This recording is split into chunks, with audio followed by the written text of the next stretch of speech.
chemin de fer Bamako-Dakar-Bamako, l'espoir reste permis. Le ministre des Transports, de l'Équipement et du Désenclavement rencontre et échange avec la présidence du conseil d'administration et le personnel de Transrail. Campagne agricole 2015-2016, la Direction nationale de l'agriculture initie de nouvelles stratégies dans la région de Ségou, et cela pour une bonne exécution de son plan de campagne avec en prévision 8 millions de tonnes, toutes productions confondues. Un dossier dans ce journal avec l'augmentation de déchets plastiques dans les rues de Caille.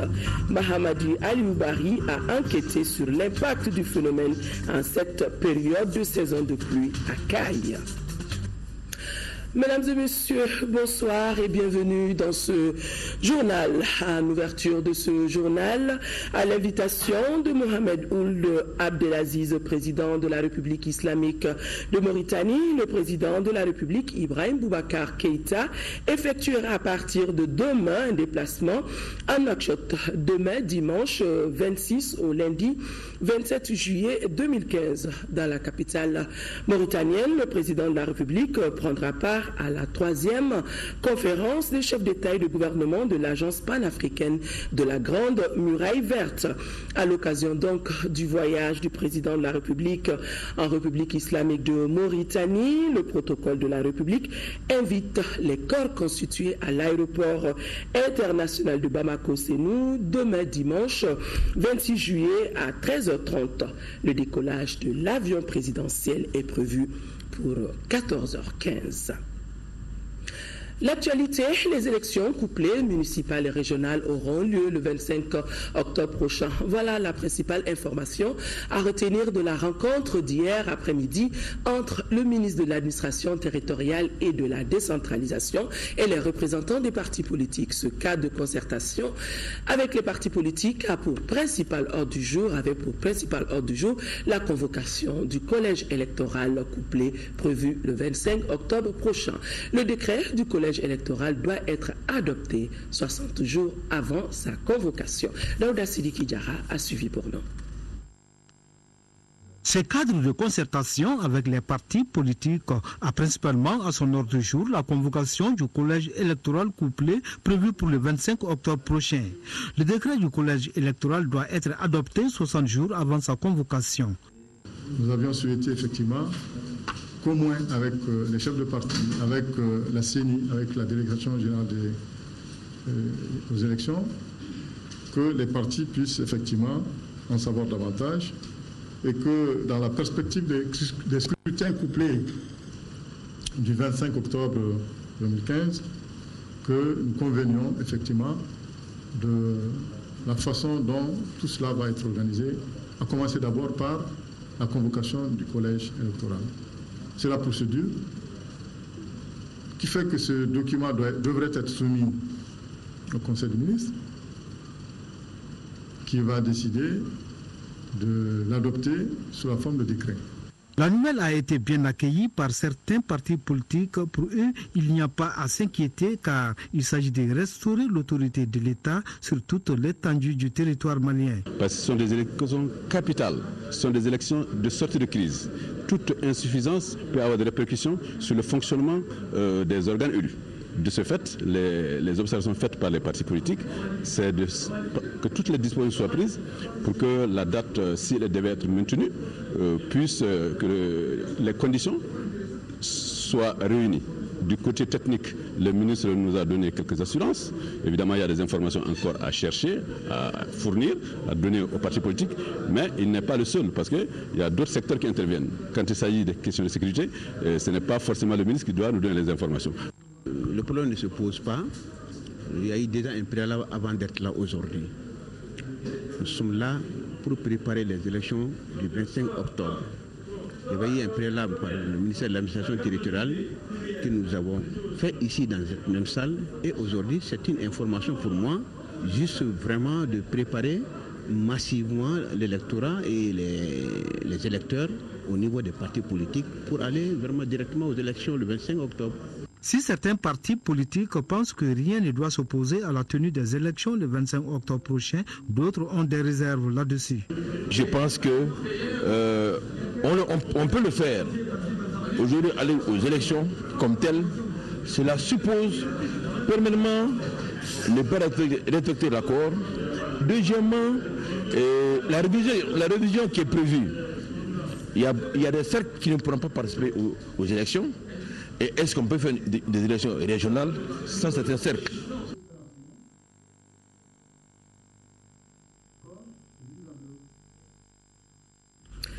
Des lueurs d'espoir pour les chemins de fer Bamako-Dakar-Bamako. Hier, le ministre des Transports, de l'Équipement et du Désenclavement a rendu visite à la présidence et au personnel de la société Transrail. Si la présidence du conseil d'administration et les syndicalistes préconisent la mise en œuvre de la réforme du cadre institutionnel de concession décidée par le Mali et le Sénégal, je le rappelle, c'était le 12 mai 2010, le ministre Hachim Koumaré confie que plusieurs investisseurs, dont des banques internationales, envisagent de s'engager dans le capital de la société Transrail. Moïse Traoré, compte rendu. La relance du chemin de fer Bamako-Dakar est en bonne voie. La décision conjointe Mali-Sénégal du 12 mai 2010 de réformer le cadre institutionnel de la concession doit concrétiser la viabilité de l'activité. Devant la réduction du nombre mensuel de trains marchandises les 2 dernières années, la présidence du conseil d'administration de Transrail suggère mettre en œuvre la réforme institutionnelle dans les meilleurs délais.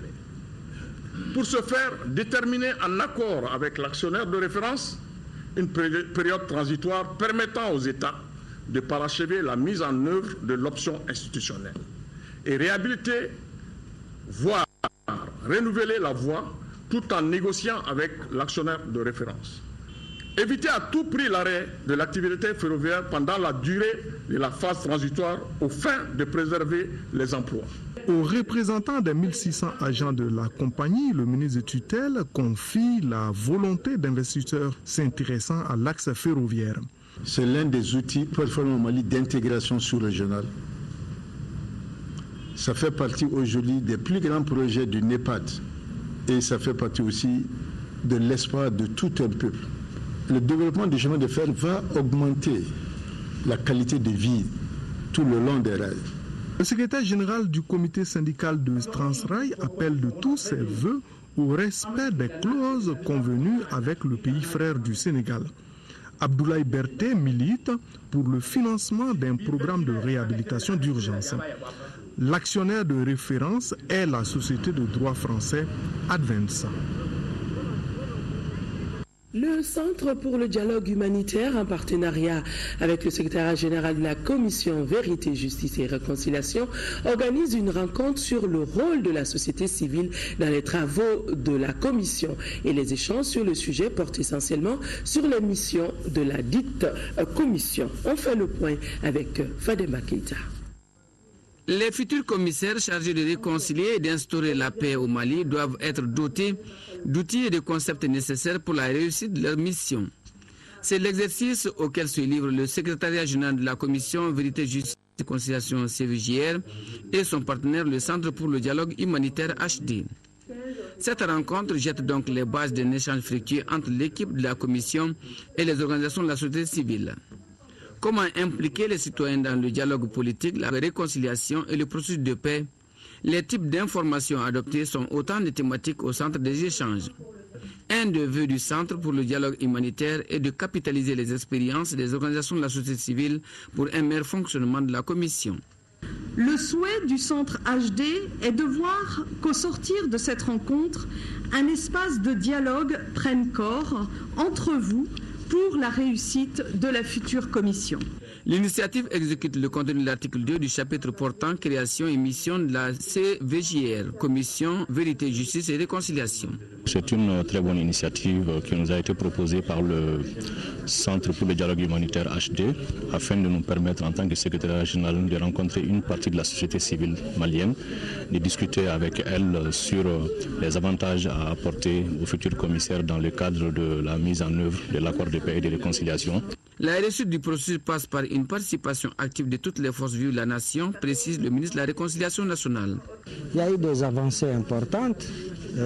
Toutes les parties prenantes sont ici à Bamako, dans un climat de parfaite entente. Les gens travaillent.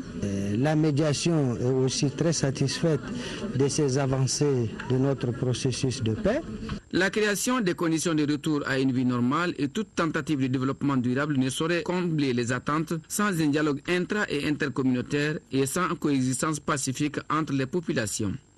En attendant la nomination des commissaires, la contribution des organisations de la société civile sous diverses formes reste capitale pour asseoir cette paix tant souhaitée. Sortie de 3 promotions à l'école de la gendarmerie, 28 sous-officiers et 29 officiers, dont 9 étrangers. Ces promotions viennent renforcer le capital humain en matière de défense et de sécurité au Mali et d'autres pays voisins comme le Sénégal, le Bénin, le Niger, le Burkina Faso et le Togo. Le ministre de la Défense était présent, compte rendu signé Agali Aguissa. Il n'y a pas de développement sans sécurité et la crise qu'a traversé le Mali en est une illustration. L'école de la gendarmerie nationale demeure un espoir pour relever les défis du moment, qui sont entre autres la recrudescence du banditisme, la série des attaques terroristes et l'insécurité dans les zones d'orpaillage. C'est au regard de tous ces défis que l'école met sur le terrain 29 nouveaux officiers et 28 sous-officiers. Il s'agit de la 6e promotion du diplôme d'état-major de la gendarmerie, composé de 10 officiers dont 5 étrangers venus du Sénégal, du Burkina Faso, du Niger, du Bénin et du Togo. La 17e promotion du cours supérieur de la gendarmerie compte 19 récipiendaires dont 15 nationaux. Il a fallu 5 mois de formation pour les officiers du diplôme d'état-major et 9 mois pour les officiers du cours supérieur. La formation dispensée à l'école des officiers de la gendarmerie nationale a atteint l'objectif visé, celui de faire d'eux des officiers analystes et concepteurs. Quant aux officiers de la 17e promotion du cours supérieur de la gendarmerie, l'accent a été mis sur la préparation à l'exercice du commandement, le professionnalisme et l'ouverture sur l'extérieur. La 3e promotion est celle des 28 sous-officiers destinés aux différents corps des troupes des forces armées. Ces sous-officiers ont été transférés à la gendarmerie de façon exceptionnelle. Mais ce transfert a été fait sur la base de critères de sélection très objectifs qui leur permet leur insertion au sein de notre unité d'élite qui est le peloton d'intervention de la gendarmerie nationale. C'est la preuve que nous avançons petit à petit, pas à pas, vers les objectifs qualitatifs qui ont été assignés au directeur général de la gendarmerie. Nous n'arrivons pas à satisfaire toutes les demandes de pays amis qui nous sont adressés. Nous allons tout mettre en œuvre de manière à ce que ces demandes-là puissent être satisfaites. La remise des diplômes aux 3 premiers de chaque promotion et le défilé des troupes ont mis fin à la cérémonie. S'enquérir de l'état des matériels roulants et accessoires de la zone de défense numéro 2 de Ségou ainsi que le dispositif sécuritaire du pont barrage de Markala, tels sont les objectifs d'une visite effectuée par le colonel-major Moustapha Drabo, qui est le directeur général du matériel, hydrocarbures et transport des armées à Ségou, Bafo, Sakoiba et Markala. Ségou, nous faisons le point avec Fousseni Samake. En se rendant dans la zone de défense de Ségou, le colonel-major Moustapha Drabo, sur instruction du ministre de la Défense et des anciens combattants, voulait constater de visu l'état des matériels roulants et accessoires existants dans cette région militaire et ensuite s'assurer de l'efficacité du dispositif sécuritaire au niveau du pont de Markala. Le visiteur s'est dit satisfait surtout du dispositif sécuritaire mis en place au pont de Markala et autres installations militaires. Le but de la visite ce matin, c'est de m'enquérir des dispositions qui ont été prises pour ça, notamment au point de vue logistique. Et quelles sont les aides au stationnement que nous pouvons faire pour aider les militaires qui protègent ces points sensibles. D'une manière générale, le soutien, qui est très important aussi et qui permet aux gens de durer sur le terrain. En très peu de temps, le colonel-major a pris des dispositions pour la protection du site. Le dispositif est améliorable et nous allons nous y atteler à ce que ce soit encore meilleur. Rappelons que la logistique a contribué en grande partie au succès réalisé par les forces armées maliennes lors des différentes opérations. Nous restons dans la région de Ségou pour dire que la commission des travaux publics de l'Assemblée nationale poursuit sa visite après l'axe Bamako-Ségou. La commission a visité les routes en mauvais état, notamment celles de Nyono et Massina, et les travaux en cours dans la ville de Ségou, la sortie de Ségou, ont également été visités. Envoyés spéciaux Mariam Sagara et Aloubé Kone. Les artères principales dans le centre-ville de Ségou sont encore en réfection. Il s'agit de l'avenue An 2000. À cela s'ajoutent les travaux des berges sur la route de Massina. À Pelengana, 7 km ont été déjà réhabilités et remis aux autorités. C'est la réhabilitation de l'avenue An 2000. L'essentiel des travaux, c'est l'assainissement de l'avenue. Il y avait aussi le problème d'exécutoire qui se posait. On a essayé de trouver le projet pour qu'on puisse réaliser à peu près 2 km d'exécutoire. Il y a aussi le corps de chaussée. La couche de base a été faite en grave bitume. Et au jour d'aujourd'hui, nous pouvons dire que nous sommes à peu près à 97%. Sur les 19 km qu'on doit exécuter, on a déjà exécuté 11 km. On ne peut pas faire ce gros projet sans des difficultés, mais avec l'implication de tout un chacun, on s'est donné la main pour qu'on puisse trouver les solutions aux problèmes qui se sont posés. Sur l'avenue L'An 2000, les travaux avancent normalement. 75% d'avancement pour 75% de délai consommé. Les 7 km rond-point de Markala vers Pelengana, 2 fois 2 voies. Ça, vraiment, c'est une grande satisfaction pour nous élus parce que, en tant que représentants du peuple, les grandes promesses du président de la République commencent à se concrétiser. L'avenue An 2000 a été rénovée avec une couche de béton bitumineux d'une épaisseur de 17 cm, pendant que l'axe Bamako-Ségou est seulement de 5 cm. Là, le président de la commission des travaux publics de l'Assemblée nationale s'est dit satisfait. Ces spécialistes des routes, ingénieurs dans le domaine, recadrent au cours de sa visite les exécutions mal effectuées. Il ne laisse aucune anomalie sur les tronçons bitumés. Quant à la route Ségou-Markala, Markala-Nyono, la route même de façon générale est réellement dégradée. L'entretien courant suit son cours normal. J'avoue que cette route-là commence à dépasser le stade des entretiens courants. Je demande au département de réfléchir comment faire. Cette route quand même est un cordon essentiel, un cordon vivrier. C'est une zone agricole par excellence. Et pour que vraiment tout cela soit fait et économiquement, c'est très important pour le pays. Pointa, Massina, même chose. Bientôt, la vieille cité de Markala aura ses quartiers reliés par 7 km de route bitumée. De grandes voies goudronnées bien larges iront de Kirango à Djambarabou en passant par les quartiers intermédiaires et administratifs. Quant à la route de Nyono et de Massina, le président opte carrément pour une reprise totale des travaux afin d'avoir des routes praticables et durables. Ségou, encore Ségou, la Direction nationale de l'agriculture vient de mettre en place dans la région de Ségou des stratégies pour une bonne exécution de son plan de campagne 2015-2016. Les détails avec Honoré Thielou. En initiant cette rencontre, la Direction nationale de l'agriculture ambitionne de traduire son plan de campagne qui a été consolidé par le Conseil supérieur de l'agriculture en un programme d'exécution technique pour qu'enfin cette campagne 2015-2016 puisse sortir un résultat assez performant. D'abord, nous allons miser sur les synergies à développer entre le secteur de développement rural. La ligne stratégie est axée sur l'intensification. Ça veut dire quoi? Il faut pousser les soutiens agricoles à utiliser la semence certifiée, il faut travailler le sol bien avant les pluies, il faut utiliser l'engrais au bon moment. La troisième stratégie éventuellement sera axée sur l'information, la communication, pour que le président puisse avoir la bonne information sur le plan de campagne, sur la kilométrie, etc. Des conseils pour une bonne campagne agricole, le directeur national de l'agriculture en a donné. Il faut apporter aux cultures sèches et l'humidité pendant les périodes de déficit pluviométrique. Dans notre pays, on n'a pas cette culture-là. On est habitué à irriguer le riz et les cultures maraîchères.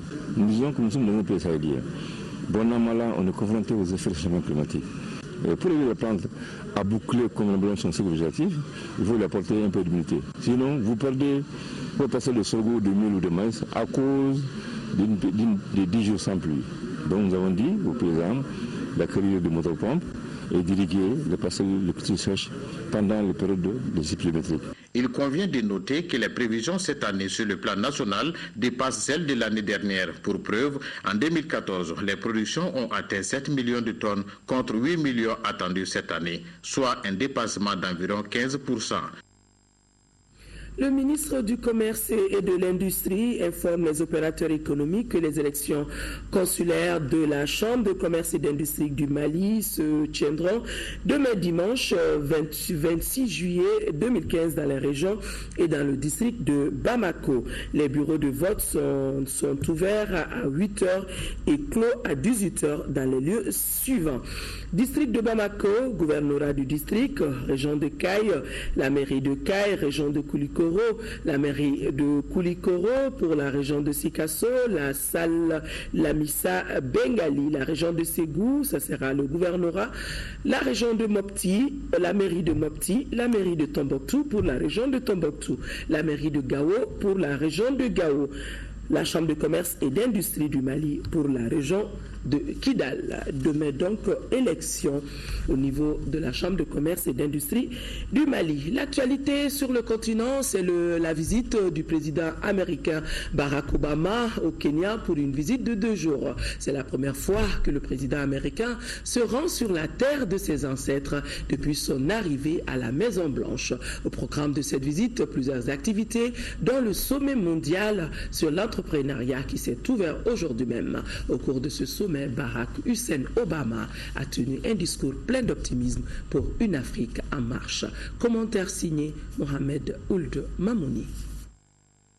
Kenya, c'est le pays de son père et c'est la première fois qu'un président américain en exercice s'y rend. Le symbole, il est fort et la visite est ultra médiatisée et surtout ultra sécurisée. 10 000 policiers sont mobilisés dans la capitale kenyane en partie bouclée. Le locataire de la Maison-Blanche, Barack Obama, en compagnie de Uhuru Kenyatta, son homologue, ont participé à l'ouverture du sommet mondial sur l'entrepreneuriat. Les 2 chefs d'État ont tenu des discours pleins d'optimisme sur l'Afrique.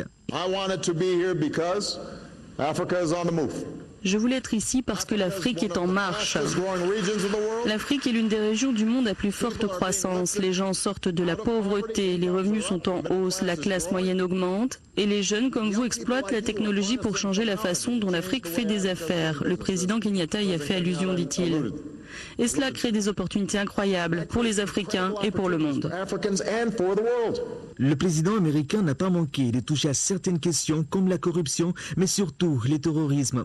Le Kenya a connu ces derniers mois des attentats terroristes qui ont coûté la vie à plus d'une centaine de personnes. Signalons que c'est ce dimanche soir que Barack Obama quitte le Kenya pour l'Éthiopie, autre allié clé des États-Unis dans la lutte antiterroriste dans la Corne de l'Afrique et siège de l'Union africaine.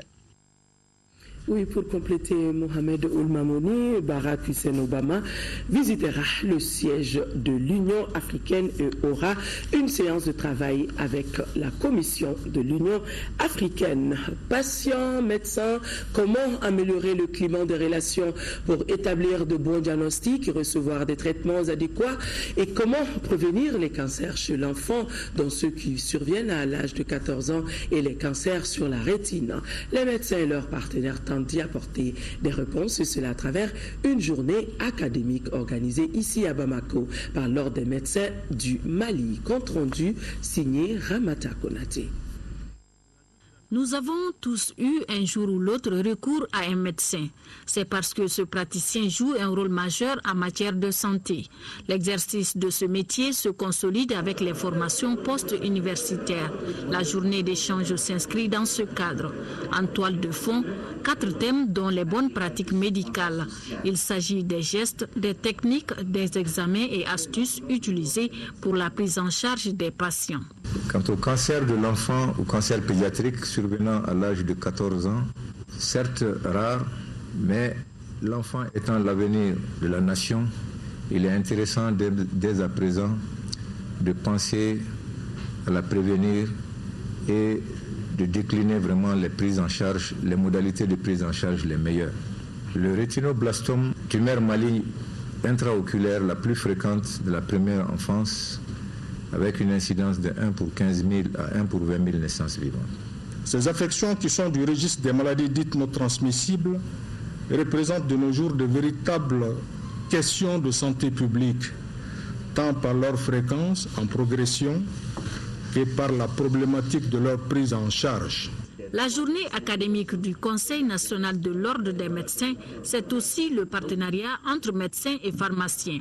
Cette journée académique, organisée en collaboration avec l'Association malienne de pédiatrie, la Société malienne d'imagerie et le laboratoire Pierre Fabre, met en exergue la problématique des relations médecins-industrie pharmaceutique.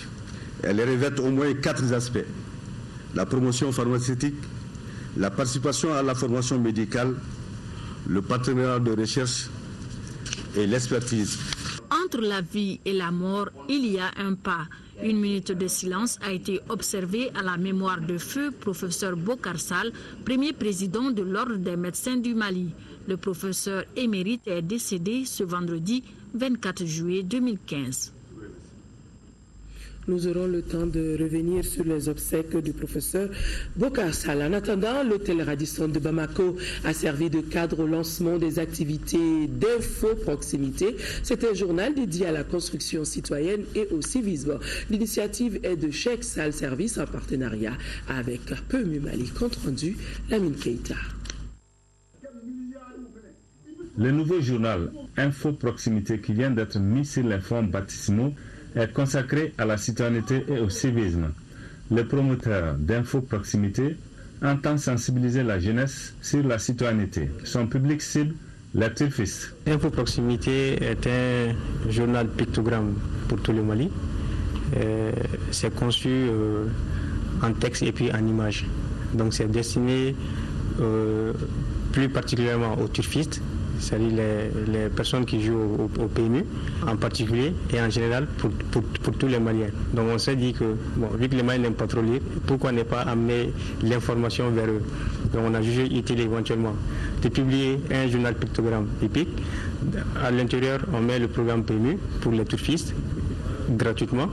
Et sur la couverture, nous allons éventuellement écrire des textes sur la citoyenneté et l'illustration se fera maintenant en bas en image pour les gens qui ne sont pas allés à l'école. Notre département ne peut que se réjouir de cette heureuse initiative citoyenne émanant d'un jeune, et ce à 2 titres. D'abord, elle vient d'un jeune pour prouver aux jeunes et aux femmes du Mali, à l'ensemble de la population malienne, qu'à cœur paillant, rien d'impossible.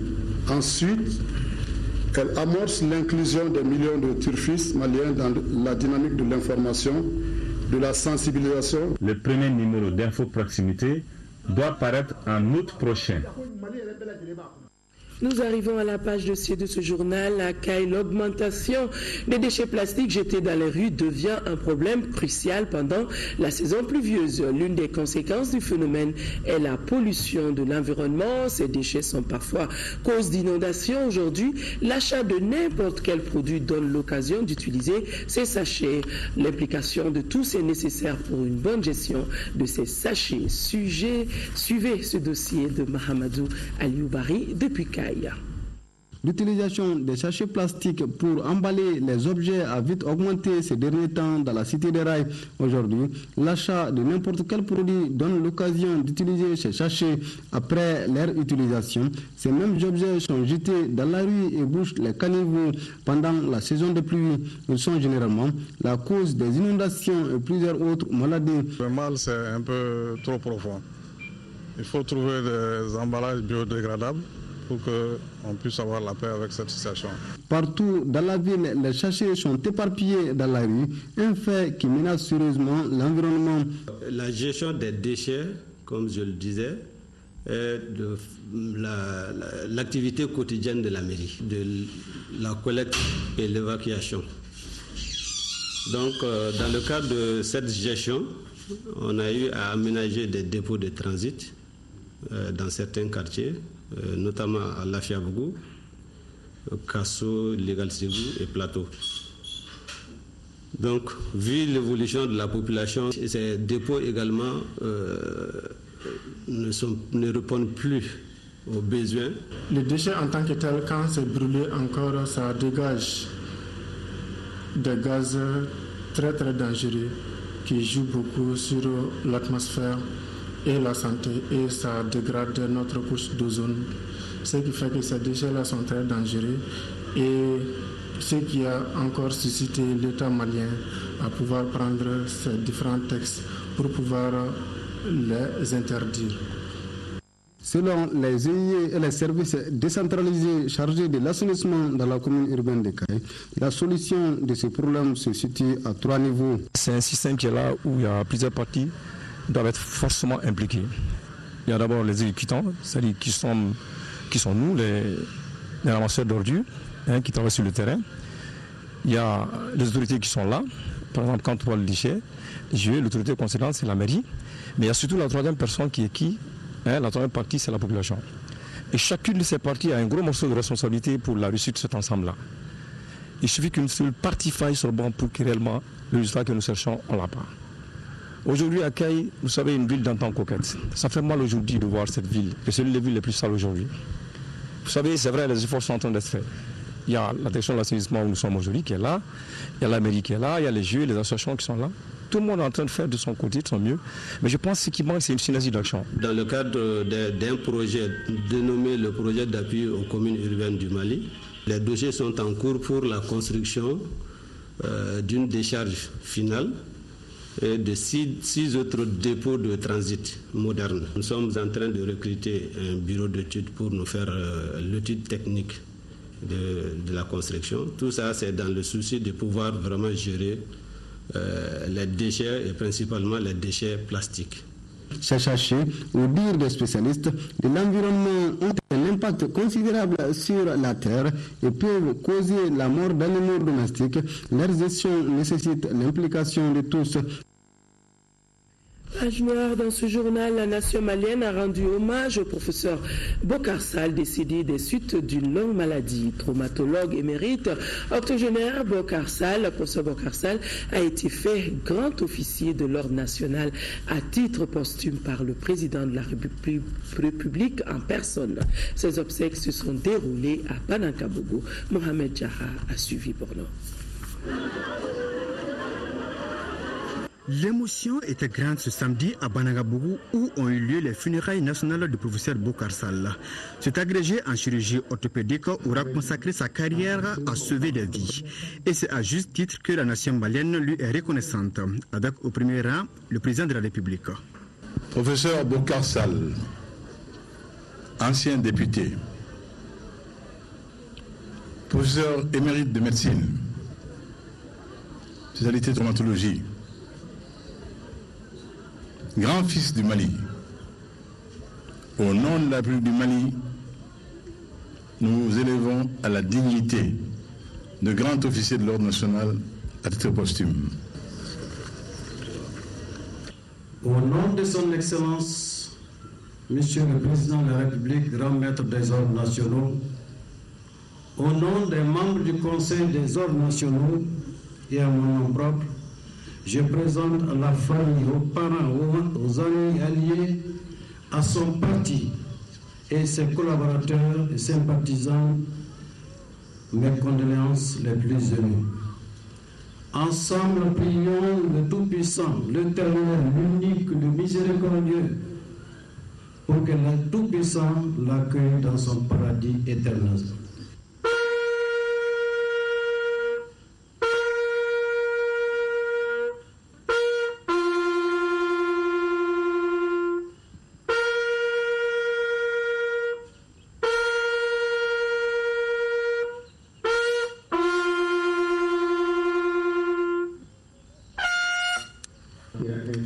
L'homme qui vient donc de recevoir la plus haute distinction honorifique du Mali a eu une carrière académique et politique très riche.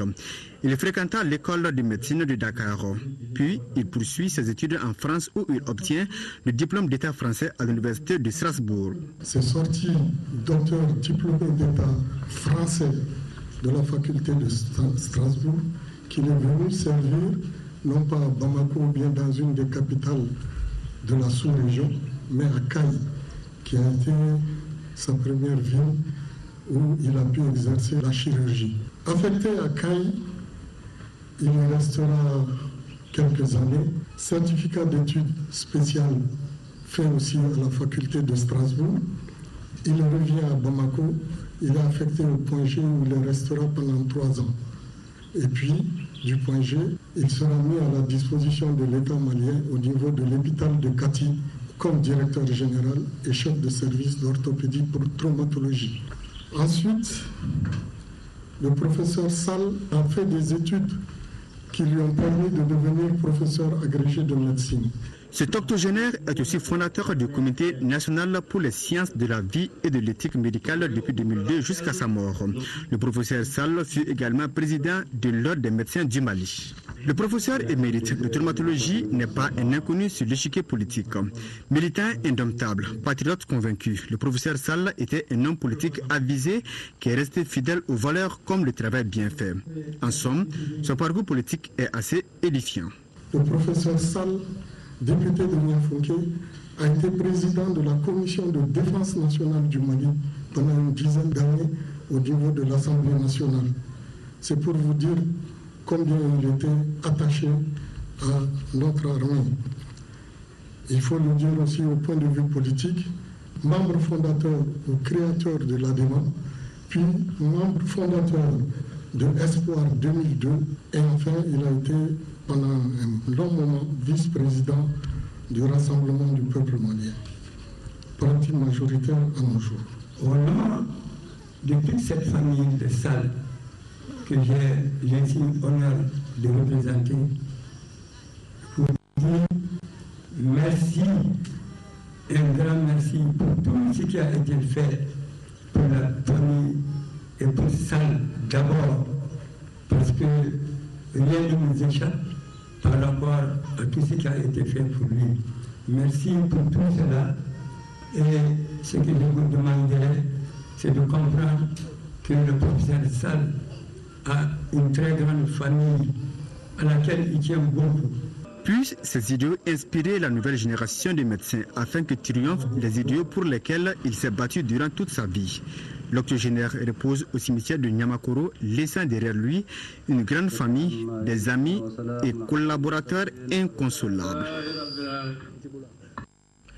Ainsi va la vie, nous disons tout simplement, dors en paix, tonton Bokar Sall, et prions qu'Allah subhanahu wa ta'ala l'accueille dans son paradis éternel. L'émission Actu Hebdo reçoit demain comme invité M. Mohamed Aguissa, consultant chercheur en droit de l'homme. Il sera question essentiellement de mécanismes de gestion des conflits dans les régions nord du Mali. Actu Hebdo, c'est demain à partir de 12h, une présentation de Ibrahima Djombele, et 13h, Aïssata Ibrahim Maïga prendra le relais pour le premier journal de la journée. Excellente nuit à tous. Au revoir.